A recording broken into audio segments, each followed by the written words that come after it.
this book is not political punditry. I hope there is not. I'm pretty sure, not a whiff. But I also think there's a connection between our religious commitments and our political commitments. There's endless debate about the proper relationship between religion and politics. Yeah.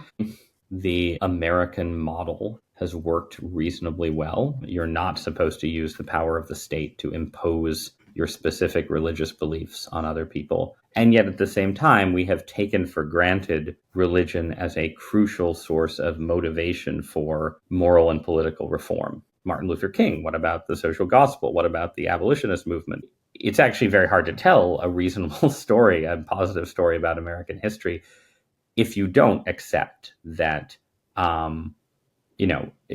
many of our core moral debates about, how you fill in the details of what kind of society we want to have and share, those debates have always been informed by religious ideas. As religion declines, what happens is not that religion goes away and so politics just becomes purely rational. No. What happens is that people pour religious kinds of energy more and more into partisan politics and invest partisan politics with moral and theological significance, when the correct balance is to have a moral and theological perspective that it's more important to you than your politics, that informs your politics, but you don't confuse your politics with your religion. There's a statistic I like to cite that 50 or 60 years ago, parents were more upset when they were asked, your child is going to marry a member of a different religion, than they were if their child married a member of the opposite political party.